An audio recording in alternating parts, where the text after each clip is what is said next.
اللهم صل على سيدنا محمد. مرحبا بكم في قناه وصفات الاحلام. اليوم ما شاء الله وصفه، يعني واحد الوصفه فعاله.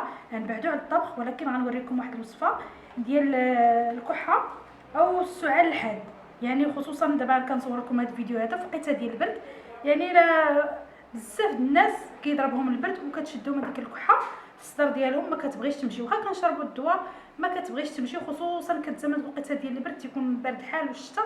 يعني ما واخا كتشربوا الدواء كتبقاو عرضه لهذاك الكحه وكيبقى عندكم داك الاختناق في الصدر.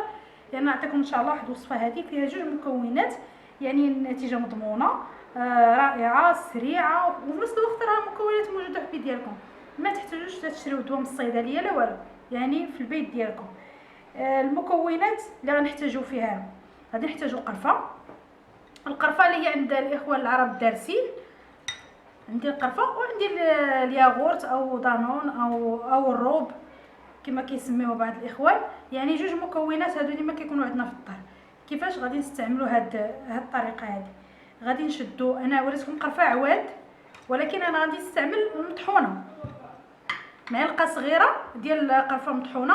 قرفه من الاحسن كتكون قرفه يعني ماشي تشريوها من عند مول الحانوت، كتكون طحنينه، كتاخذوها من العطار وكطحنوها، يعني كتكون مازال فيها الفوائد ديالها.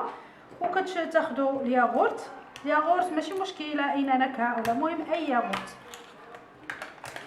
هنا غادي نخلطوا القرفه مع الياغورت كما قلت لكم. غير هذه الوصفه هذه كافيه ان تزول منكم ديك الكحه اللي كتكون في الصدر. فقط كنخلطوها. كيفاش الطريقه كيفاش غنستعملوها؟ كنستعملوها قبل ما نعسو، اللي كناخذوا هاد الوصفه اللي كما كتشوفوا فيا، هاد الياغورت وهاد القرفه كناخذوهم قبل ما نعسو. يعني كنكونوا معشيين، كنكونوا واكلين ولكن ما ناكلوش موراها وما نشربوش الماء موراها، يعني كتبقى اخر حاجه كليناها ومباشره نمشيو نعسو. يعني القرفه كتكون شويه سخونه صافي. ونتغطاو مزيان. النهار الاول كنديروها لغد اللي كنحسوا شويه التحسن، عاوتاني نعاودوها المره الثانيه، يعني ثلاثه الايام متتابعين. النهار الاول لغد اللي غادي تحسوا بالتحسن، كاين واحد شويه ديال التحسن، كتنفسوا شويه مزيان.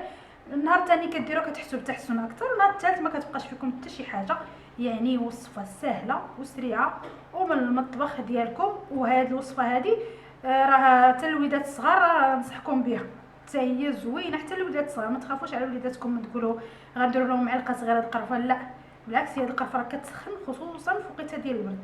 كنتمنى ان شاء الله تجربوا هذه الوصفه هذه وتردوا لي في لي كومونتير النتيجه ملي غتجربوها وتشكروني عليها ان شاء الله. ما تنساوش تشاركوا في القناه بالنسبه للناس كيشاهدونا اول مره، وكذلك تنضموا للمجموعه ديالنا في الفيسبوك. السلام عليكم.